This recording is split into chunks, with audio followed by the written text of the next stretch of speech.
আমার বায়ারা, কখনো কল্পনা করে দেখেছ জাহান্নামের গর্তটা কেমন হবে? জাহান্নাম কেমন ভয়ানক জায়গা হবে, এটা কেমন অন্ধকার জায়গা হবে, ওই গর্তটা কতটুকু নীল হবে, কতটুকু বড় হবে, কল্পনা করে দেখেছো, চিন্তা করেছো? দুনিয়ার মাঝখানে যদি অল্প পেরেশানির মাঝখানে পড়ে যাও, মুসিবতের মাঝখানে পড়ে যাও, দুঃখ কষ্টের মাঝখানে পড়ে গেলে তো তুমি দুনিয়ার মানুষের সাহারা নেও। তোমার আব্বুকে ডাকো, তোমার ভাইকে ডাকো, তারা এসে তোমাকে হেল্প করে, সহায় করে, ওই মুসিবতের থেকে তোমাকে বাঁচিয়ে আনে।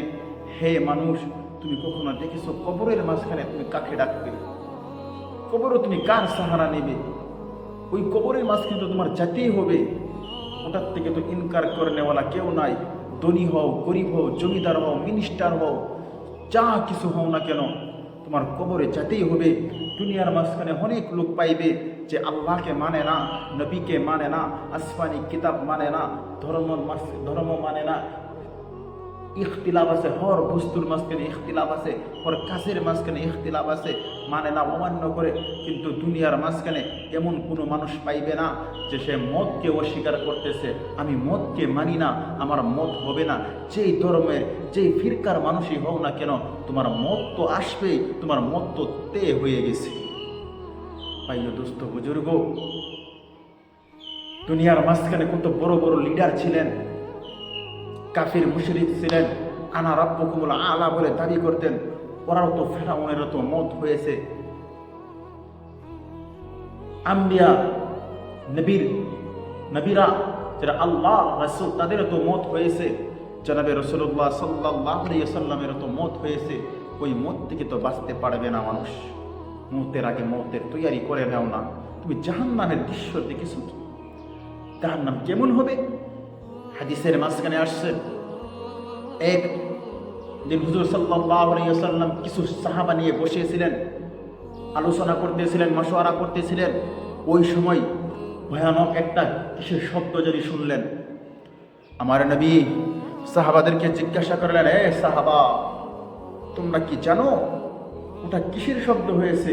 ওই ভয়ানক আওয়াজ কিসের হয়েছে? তোমরা কি জানো? এ ব্যাপারে তোমরা কিছু জানো? সাহাবারা আরজ করলেন, ইয়া রাসূলুল্লাহ, ইয়া হাবিবাল্লাহ, আমরা তো এই বিষয়ে জানি না, এই বিষয়ে তো আল্লাহর হাবিবই বেশি জানে।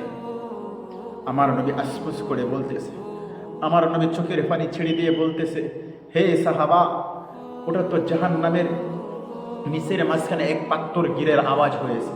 জাহান্নামের নিচে, জাহান্নামের নিচতলের মাঝখানে এক পাত্তর গিরে পড়েছে, এই আওয়াজটা হয়েছে। আল্লাহ তাআলা ওই পাত্তরটাকে, ফেরেশতাকে হুকুম করছিল, ওই ফেরেশতা যা ওই পাত্তরটা তুই জাহান্নামের উপর থেকে ছেড়ে দে। সাহাবারা জানিয়া রাখো, আজকের থেকে 70 বছর আগে ফেরেশতা ওই পাত্তরটা জাহান্নামের মুখের থেকে ছেড়েছিল। আর এই নিচ পর্যন্তই পৌঁছতে পৌঁছতে, তল পর্যন্তই পৌঁছতে পৌঁছতে 70 বছর লেগে গেছে। এটা একটু জাহান্নামের গর্ত হবে।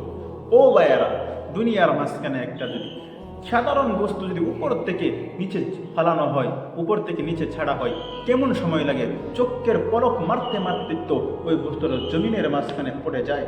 কিন্তু এই পাত্তরটা, অত ওজন পাত্তরটা জমিনের জাহান্নামের নিচে ঘিরতে ঘিরতে 70 বছর লেগে গেছে।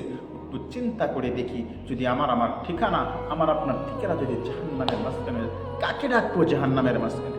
কেউ তো থাকবে না। আমরা তো